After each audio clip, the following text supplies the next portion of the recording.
I'm Shelagh Henry from Red Kite Tours, and I'll start off how I got involved and how Red Kite Tours evolved. And you'll see you know, three lovely little red kite chicks there lying waiting, pretending that they're dead. There's nothing wrong with them. That's what they do when they're lifted out of the nest.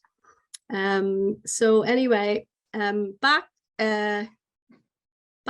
in 2008, I was an RSPB member, and my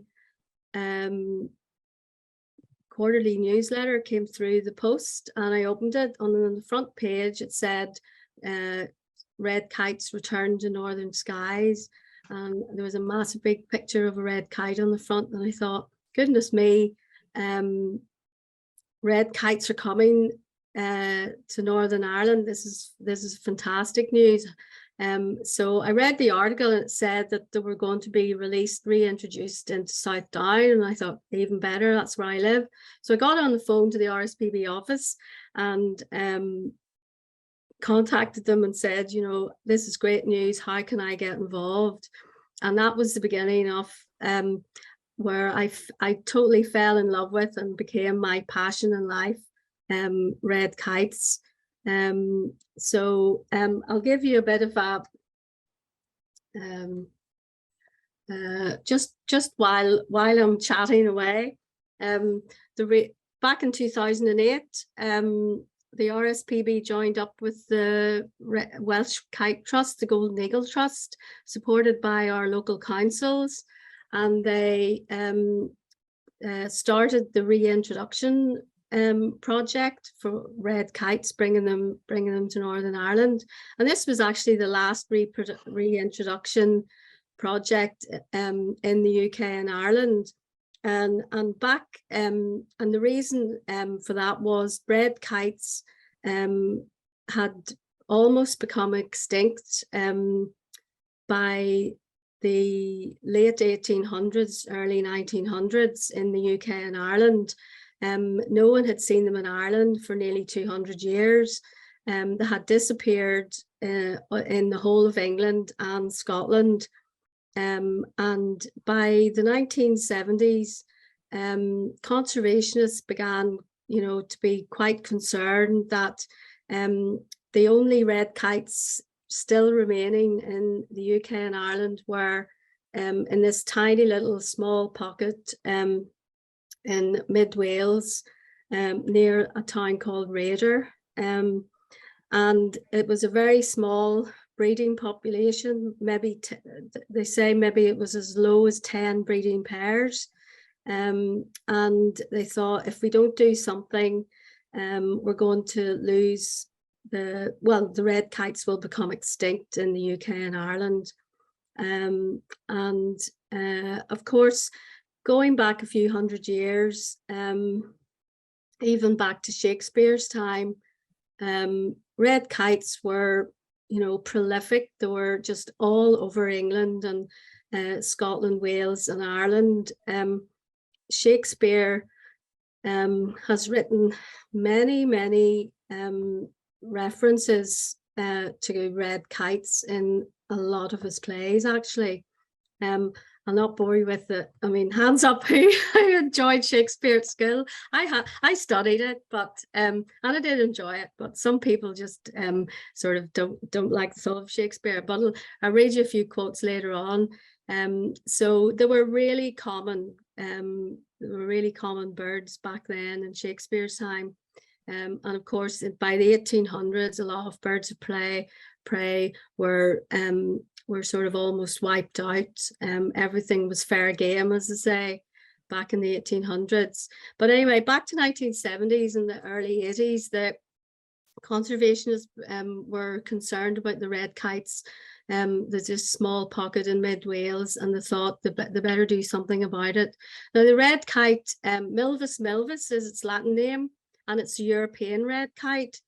And the European red kite, they're all over Europe, Western Europe mainly, and the Welsh kites, the remaining population were the same as the kites over in Europe. And the Natural England, back in the, sort of the early 80s, Natural England, RSPB, Scottish National Heritage, all joined together and set up the Red Kite project team, and they devised this brilliant idea. I think it's one of the most successful conservation projects. You know, someone else can maybe confirm that, but it certainly has been the most successful reintroduction project to date in the UK and Ireland, and I'll tell you why later.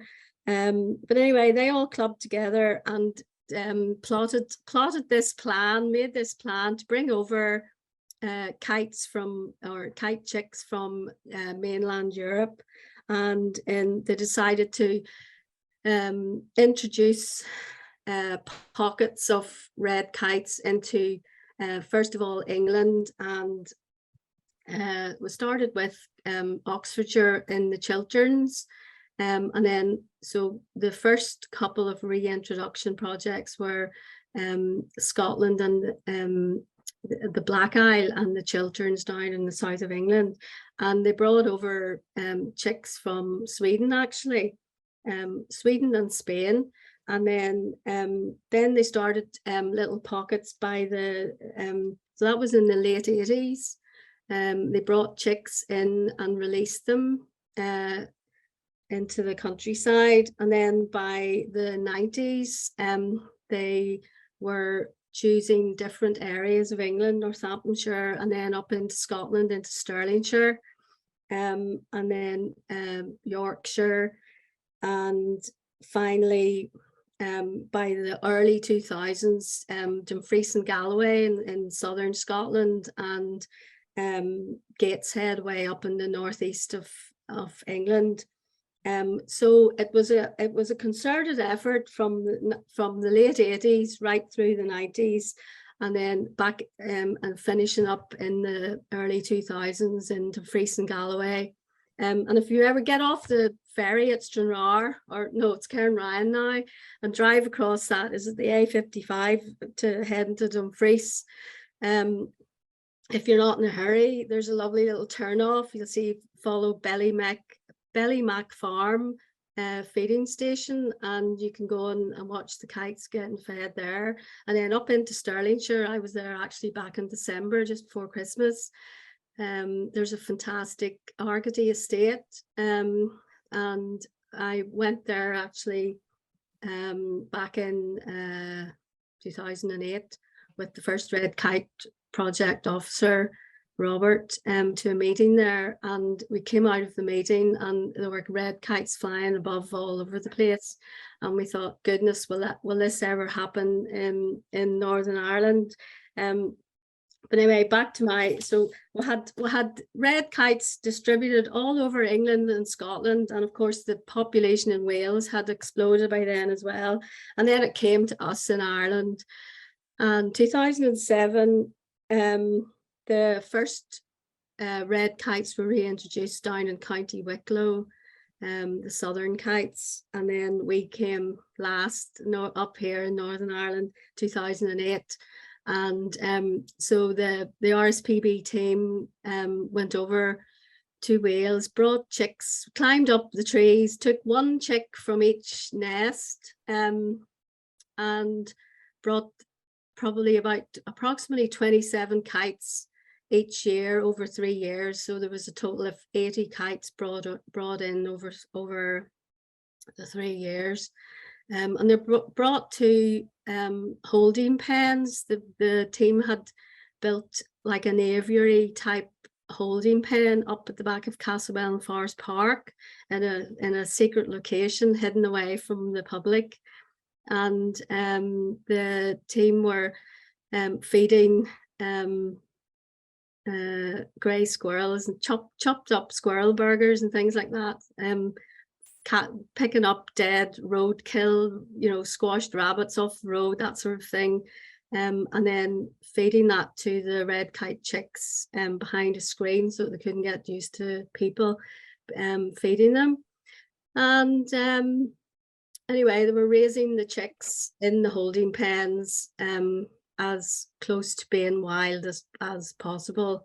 And then by, I think it was July 2008, the first chicks were released from the back of Castlewell Forest Park and down the valley into the beautiful rolling hills of South Down. And if any of you have ever been to Wales, you think people ask why were they released into South Down, that the area, you know, it's beautiful landscape, lots of farmland, rolling hills, drumlins, you know, and if you actually go to mid Wales, it's the same sort of landscape and countryside that the red kites favour.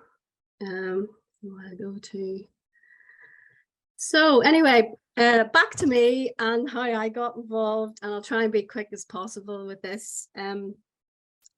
So I was saying that I rang the RSPB office, said, how can I get involved? It's really exciting. They said, well, they've appointed the Red Kite officer, but they're going to be appointing a people engagement officer. And I thought, well, that sounds right up my street. I had actually been working for part-time for the Ulster Wildlife at the time, and I was looking for something a bit more full-time. And I was working as an environmental education guide at the time. But anyway, I applied for the job, people engagement officer on the Red Kite project. Aren't birds brilliant was the slogan. And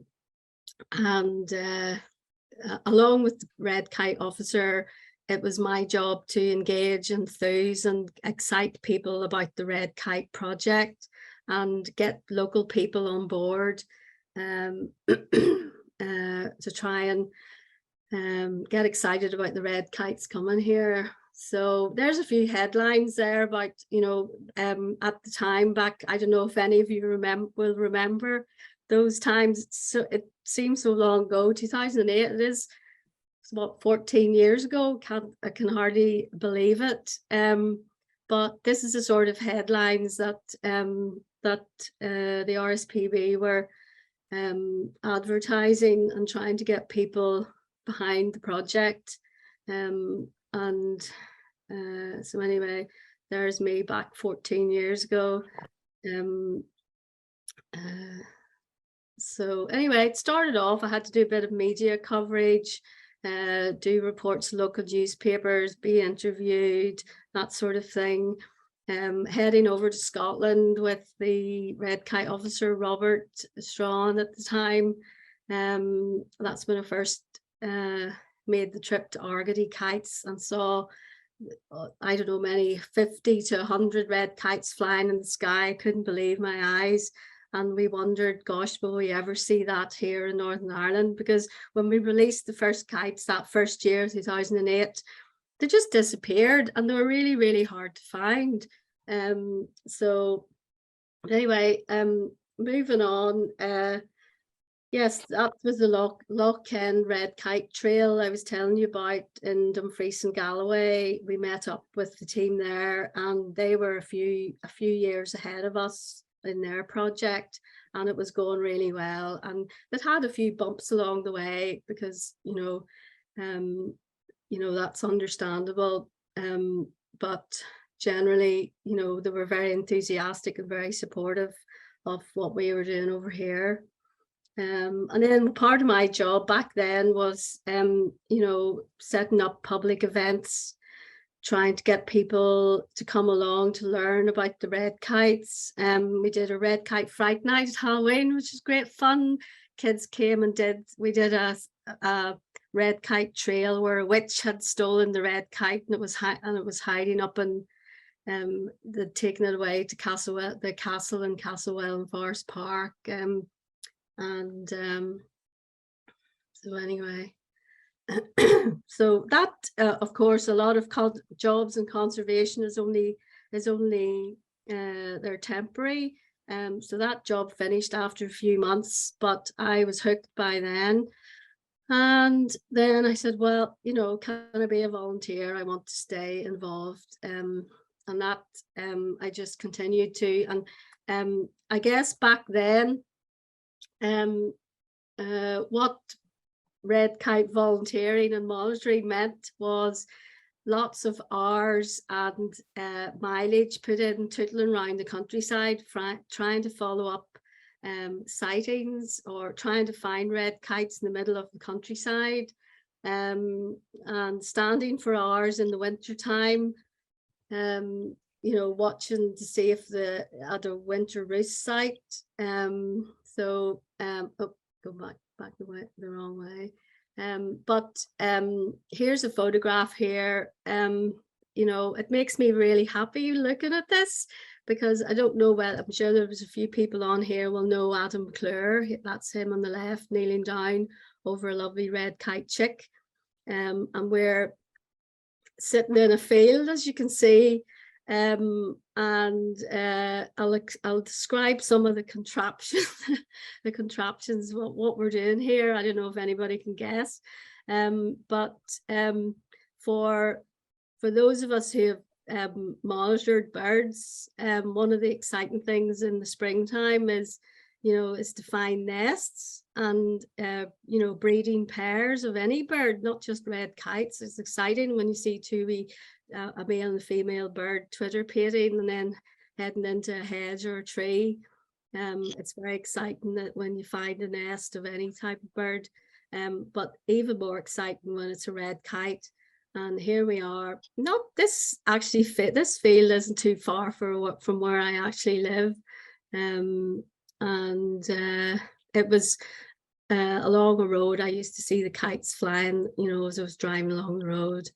And we find the nest site, and the thing lying on the ground there, it's a catapult. So Adam has to shoot. He's not shooting birds out of the trees. He's shooting up a line over a high branch, and then hauls rope up over, and then climbs up the tree. Literally, he's a tree climber. He could be a tree surgeon. You know, he could get that job now. He can climb trees. So you climb up to the nest with a bag. You can see the red bag on the left there, just behind him, and lift the chicks out of the nest. When we're doing it, the kites are very affable birds. They're very sociable birds. They don't attack. They just lift. The parents just lift up and they circle around. Anyway, the chicks are lowered to the ground and in a bag, and we lift them out, and whoever's qualified ring, someone with a ringing license, put the rings on, and then the tags are put on. I'll show you, just hold this up. So I don't think I've got a slide. I'll hold that up so you see. The birds are tagged on the left wing. It denotes brown for Northern Ireland. So that's the Northern Ireland kites. Bright blue, you might see some birds come up from the south. So the bright blue is Southern kites. So that's the country of origin. On the right wing is, you'll see different colors, denotes the different year of birth. So, and then each chick is given a number or a letter and a number like IL or 01 or just straight A or whatever.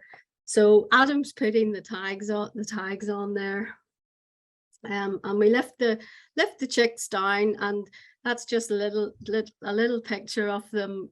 You'll see the tail feathers aren't completely. You can still see the quills there.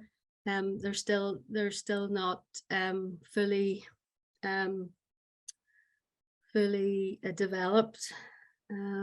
So that's your favorite time of year as a red kite volunteer. Apologies for the messy hair there. It was a very windy day. And that was at another nest site. I always say, when you find a nest of a red kite, there's always a beautiful view. And I always say the red kites love a beautiful view. And of course, because it's South Down and we're sort of in Mourne country, you're never too far from the Mournes. But just to say that they don't go up into the mountains. They're not mountain spurs like peregrine falcons or eagles or whatever. They're lowland birds. So there's another little picture of a few red kites. Oh, just to say something about the nests, actually, while I'm on the finding the nests, they lay a few eggs, maybe 2 to 3, but sometimes they can lay maybe 4 to 5. And there have been in the last few years some nests that have produced 4 or even 5 chicks. So but the most common is maybe 2 to 3. So let's see. So yes, back to the media. That's you know, what I personally have been involved in here was myself and another friend, Vivian, who's been monitoring the kites, started along with me actually back in 2008. We're both very passionate about red kites, and I mean, personally, it gets you out into the fresh air and you're tootling around beautiful landscapes, beautiful views, out in the fresh air. You know, it does your heart good. It's great. We're always talking about health and well-being these days. It is a wonderful pastime. I would thoroughly recommend it. And we're all, you know, everybody, you know, if you're interested in doing a bit of red kite monitoring, you can get in touch with the RSPB. I've got, I'll put it up. I'll put the email address up in the chat actually towards the end. And if anybody wants to get involved, they're always looking for volunteers to monitor the kites. It's a very satisfying job. So that was back. Well, that was back probably 10 years, and Joe Mahon did a program about Castlewellan. So he interviewed us up at this vantage point where we used to spy on the red kites, trying to find them. And then more recently, I was very excited to be asked to be interviewed for Winter Watch this time last year. So there's me and Megan McCubbin, stepdaughter of the most famous Chris Packham, and the producer and the cameraman there. And we're showing them the red kites at the Red Kite Retreat feeding station, which is the first red kite feeding station in Ireland. So you can actually come on my tour and have a wee visit to the Red Kite Retreat if you want a fix of red kites now that I've excited you about them. So anyway, back to my red kite tours, how I got involved, how I started my sort of business that I do now. Really, it was because I'd be standing, you know, through the winter. The winter was my favorite time for red kite monitoring, and you know, it wasn't because, you know, you're standing in the freezing cold and you've to put your thermal layers on or anything. It was really because I'd be standing on a beautiful viewpoint, watching the red kites come in as the sun was setting, and the sun sets down in where we live. Sun sets behind Slieve Gullion away in the distance, and you've got behind you then, as the sun sets on a lovely day, a lovely evening, the Mournes, you've got the Mournes in the background as well, and they turn these beautiful colors, orange, reds, pinks. And then as you're sitting up at a viewpoint watching for the red kites to come into their winter roost, the colors in the landscape are just are like almost like a rainbow. And then you have the silhouette of kites coming in. And maybe, you know, there was a church car park I'd sit at, and there would be the kites would be coming in to roost in a stand of trees. And this was a beautiful sight. And I'd be sitting there on my own, you know, with nobody to share this with. And I went, people need to see this. This is beautiful.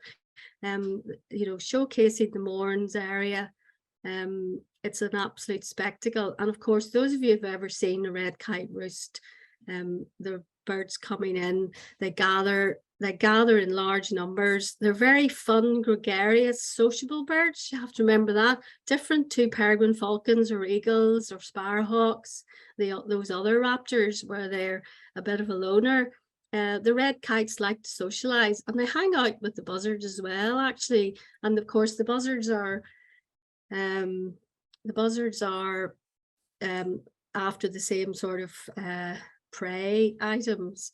But anyway, that's why I decided, you know, I'd start doing tours in the winter, because it was such a beautiful spectacle. And of course, I've done sort of different themes. One we did last summer, Wings and Warriors, where we did not just red kite bird watching.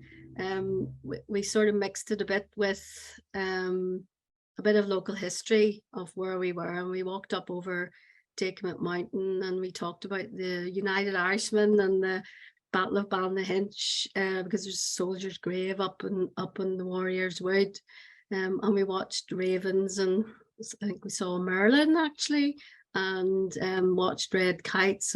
So we sort of come up with different ideas. My new idea this spring and summer, because I stopped doing my winter tours now at the end of February because the birds are going into the breeding season, so we sort of leave them alone for a while, let them do their thing, and then come into the summer, I'll do maybe bards and birds maybe, and I'll do sort of maybe Shakespeare and poetry theme possibly. That's so I've had lots of lovely feedback from, I'll not bore you with that with the different feedback from customers, but I get good feedback from because most of the time we see lots of kites.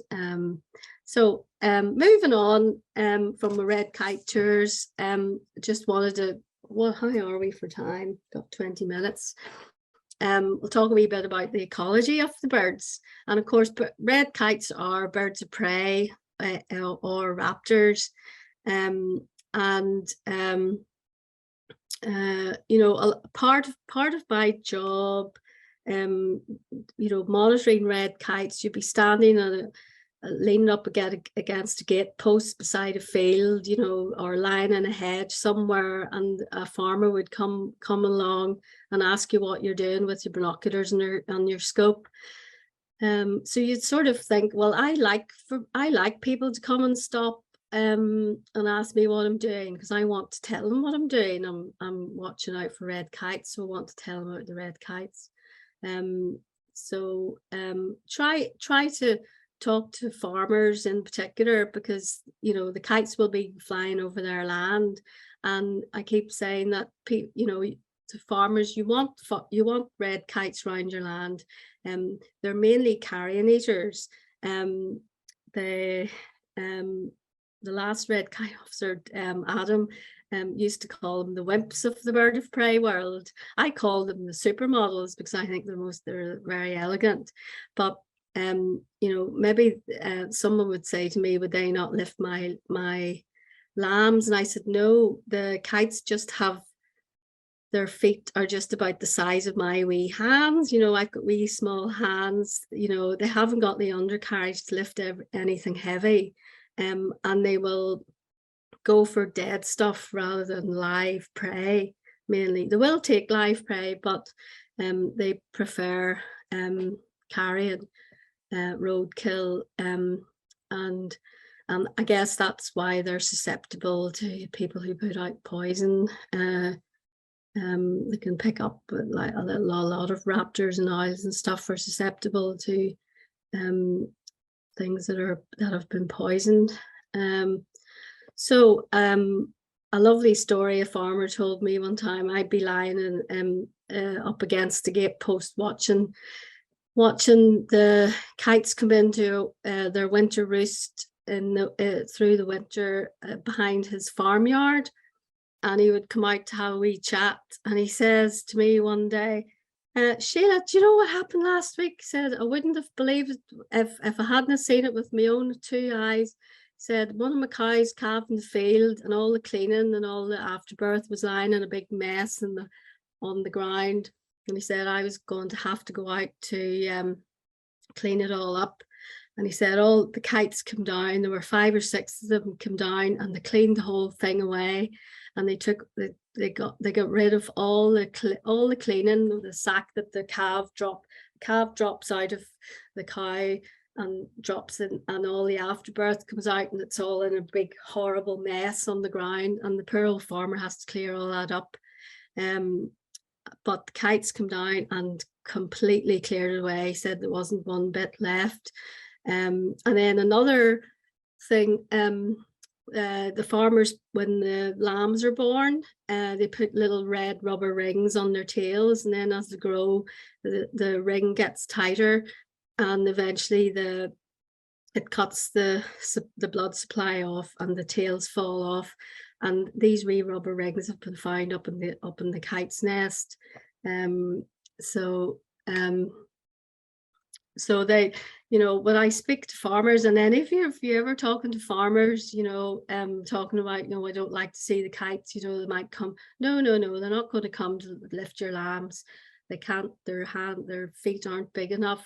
They're after carrying dead stuff, and you want kites about your ground, about your land. They pick up all the dead stuff. You don't want all the dead stuff lying there spreading bacteria.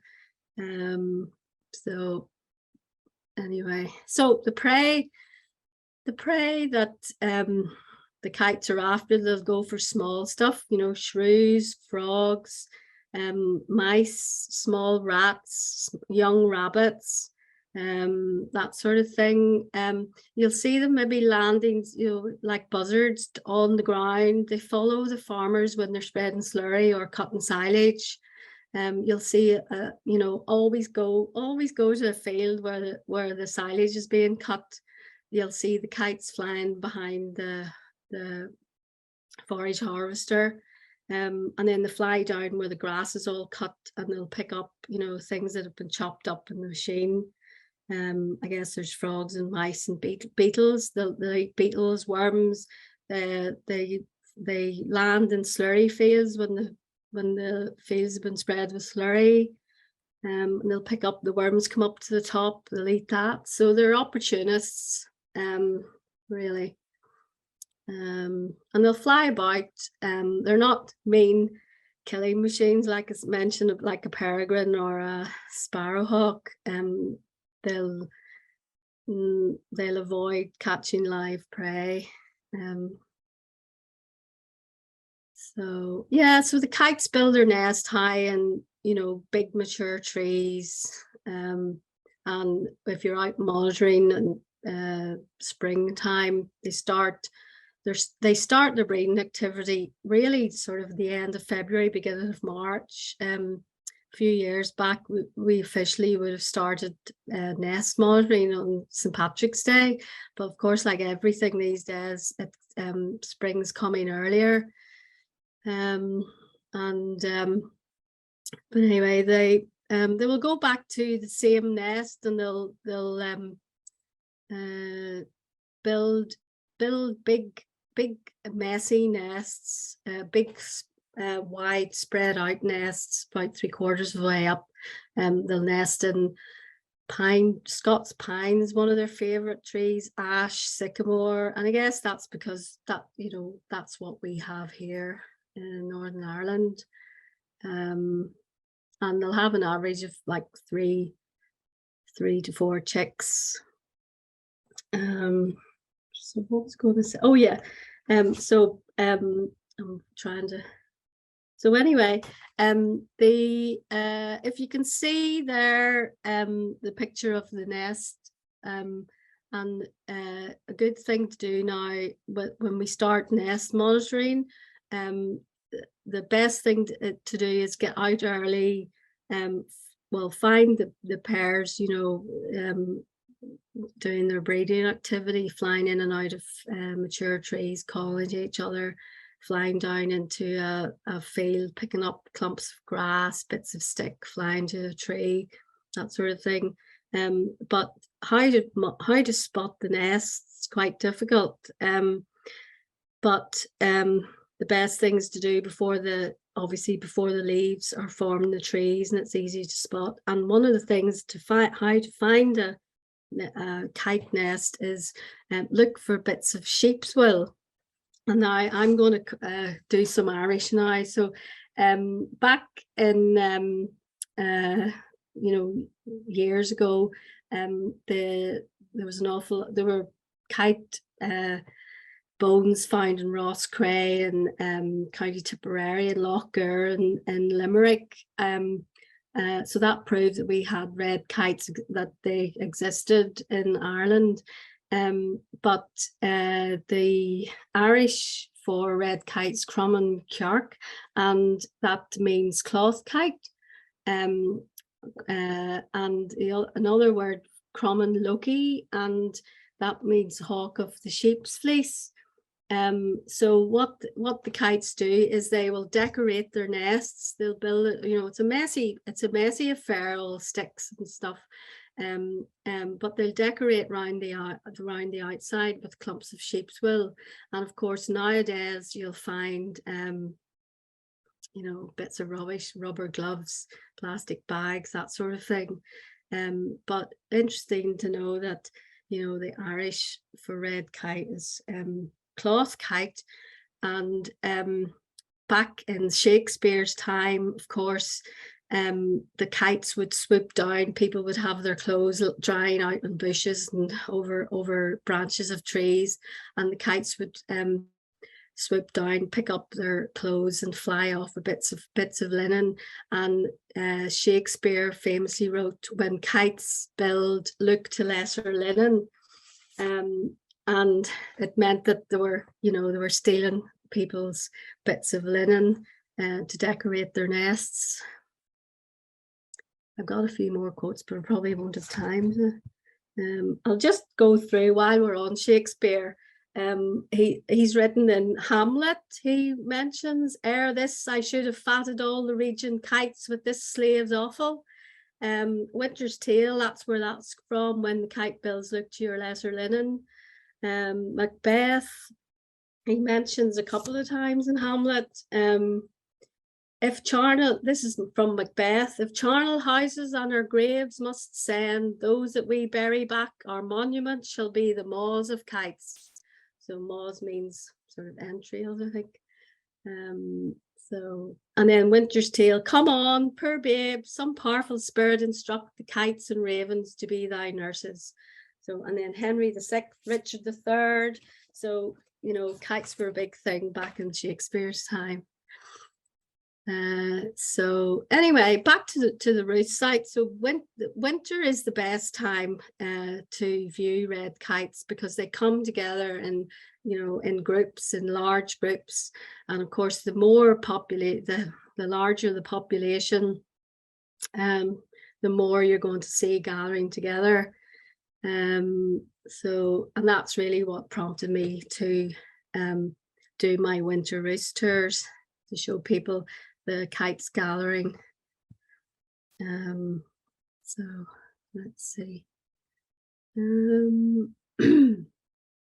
That's just a bit about the ecology, which I've already spoken about, and the fact that they really were almost extinct back 100 years ago, apart from this one wee bit. So I'm just coming to the end now, and I've noticed we've got about 10 more minutes, and I'll just move on. Part of what I do is I've been invited to put up like a stall, an information point, to talk to people about red kites at different events. And one of the things I do enjoy, very passionate about educating children about birds, wildlife and nature in general.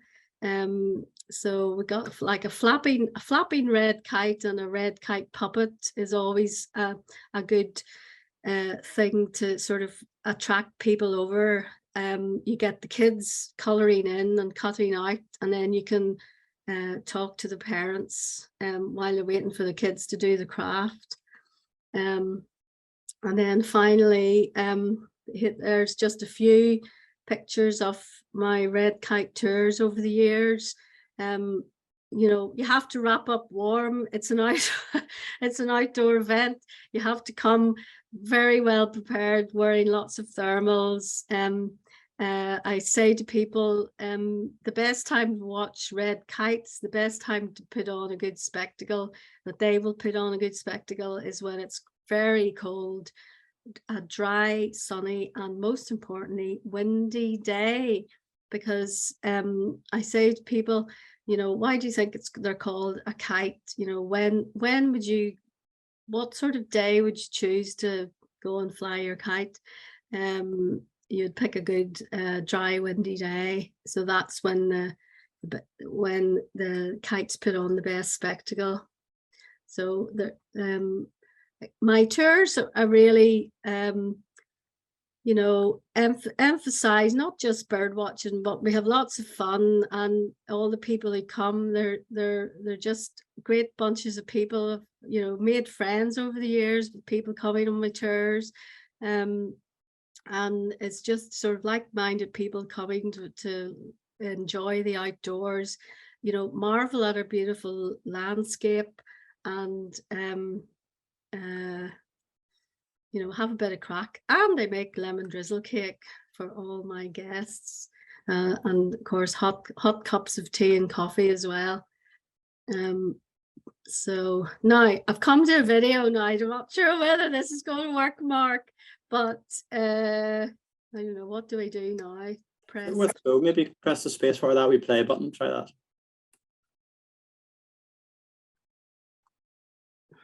Nothing's happening. So part of my tour now is since last year actually, where no, nothing's happening. It's not, hold on, I'll try here. Oh, there it is.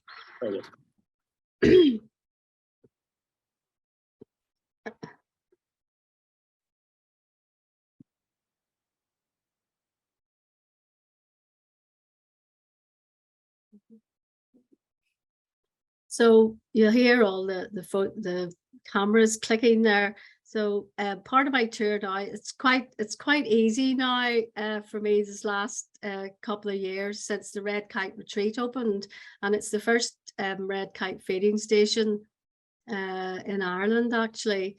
And before that, you know, I had to sort of find a winter roost site to take people somewhere. You know, I never took people off the beaten track. It was always somewhere public, always had a car park, but somewhere where we could view the kites in the distance.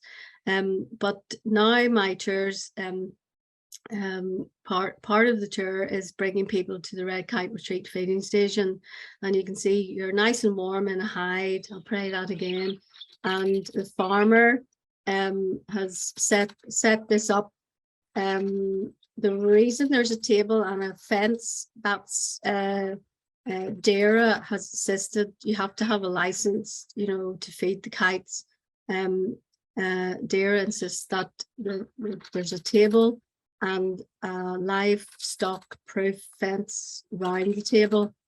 And during the winter, there's about 50 kites are coming every day now to feed. And I have observed it's very easy.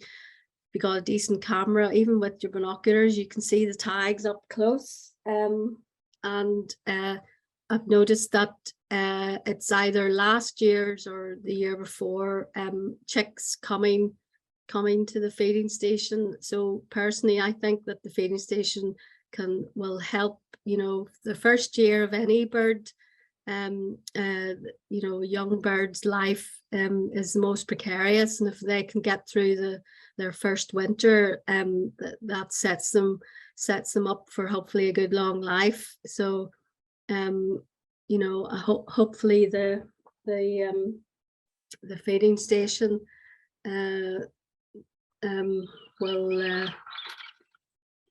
will help the population to grow and grow. So anyway, just before I finish, just before I finish, I wanted to show you a few different books. Those of you, any red kite or potential red kite nerds out there, I just wanted to show a few books if you're interested, if you want to know some more about the red kite. Now, this is called The Red Kite, and it's by Ian Carter. And this actually is my Bible. This is it's got all the information you want to know about red kites and all the reintroduction projects. Sheila, if you unshare your screen, if that's all the slides, then we'll be able to see those books a wee bit closer. Would that be okay? Okay. Right, how's that working? Is that better for everyone? Are you okay? Second one now. I'll show that one again. So that's called The Red Kite by Ian Carter. This one that was just out last year. A Sky Full of Kites by Tom Bowser, and he runs the Red Kite feeding station at Argady Estate near Doon, just outside Stirling. And that's all about how they, on the estate, they have introduced lots of different wildlife. They've actually been involved in the beaver project also on the river that runs through their estate. I was there actually back at the beginning of December. I visited there. I hadn't been since 2008. That's a lovely book to read. And then this one here, a lot of bird or raptor lovers will know this famous man here, Roy Dennis, another one, Restoring the Wild. And then if you've got any young children, last but not least, if you've got any young children or grandchildren, I thoroughly would recommend this book. I know Christmas is over, there'd be good stocking filler. But it's Granny Sarah and the Last Red Kite, and it's an absolutely gorgeous book for kids. It talks about the possibly the last red kite in Wales, and it's beautifully illustrated. So if you've got quiet time with your young children or grandchildren, I would thoroughly recommend that book. Let's see, I think that's everything. Does anybody have any questions? Yes, Sheila, so there's been just a couple of questions here. How many kites would you say there were in Northern Ireland? Is that a very difficult question to answer? I'm sure. Yes, I thought I would be asked that. How many? So anyway, the predicted breeding pairs that we should have had by 2020 should have maybe upwards on 100, but we probably have only between, it's hard to say, we only have maybe 50 to 100 actual red kites now after 14 years. The projects have been a big success down south. They have upwards of 80 to 95 breeding pairs in Wicklow, and they were so successful that they've released birds into two other different areas down south in South County Dublin and a few in Wexford. But I mean, up here, I mean, it's fair to say, I don't like to talk about negatively, but you know, our red kite population has struggled over the years because of persecution was one of the things. But I personally think, you know, they're on the up. You know, I'm seeing red kites daily, where a few years ago, you know, I would have gone maybe weeks without seeing them in our area. So, you know, I think they're getting there, and I think the important thing is, you know, education, get out there. You know, those of you who've listened tonight, if you're talking to anybody about red kites and they say something negative, please tell them, you know, they should be embracing having red kites around. You know, they're a great asset to the farming landscape. What's the size of the catchment area, Sheila, in terms, is it the whole of Northern Ireland the monitoring's been done, or? Well, no, because the main population still is in South Down, and they haven't really spread out terribly far, and that's because, you know, the numbers are still quite low. I guess if the numbers do increase, the you know, the catchment area will expand accordingly. There are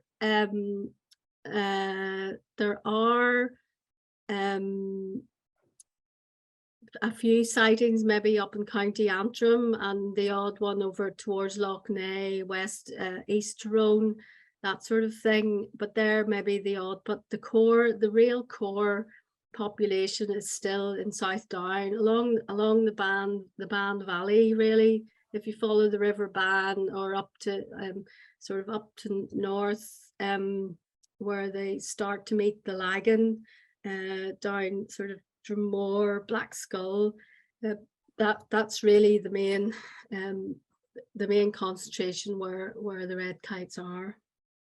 And can the feeding stations be visited, or are they kept sort of private, as it were? No, the Red Kite Retreat, if you go online to Red Kite Retreat, they have a website, and you can book to go along, and you pay, book online, pay a fee, and you're shown down to the hide, and you can watch them feeding from the hide, and it's open every day. I think feeding time's at 2 p.m.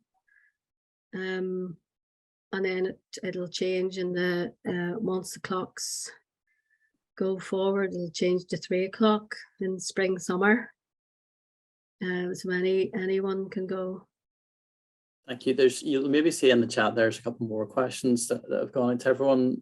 Sheila, one of them is, are kites more of a grassland bird? You know, what sort of prey do they go for, such as rats and mice, and do they prefer rough grassland habitats with rich hedgerows as opposed to improved fields? You know, hopefully you'll see those questions appearing up in the chat. No, I don't think. No, I can't see the chat actually. No, I don't that's know. okay. If you read out the question, that'd be great. Yeah, there we go. If you want to try that, and then there's a couple more coming in as we speak. I don't think they have preference to any sort of grassland. I think if you know, with the area where, you know, in South Down, it's quite, you know, it's quite an intensive farming area, and you know that they are successful in that. They're scavengers. They will take small live prey, and they will, you know, dead rabbits or young rabbits. I haven't seen any evidence.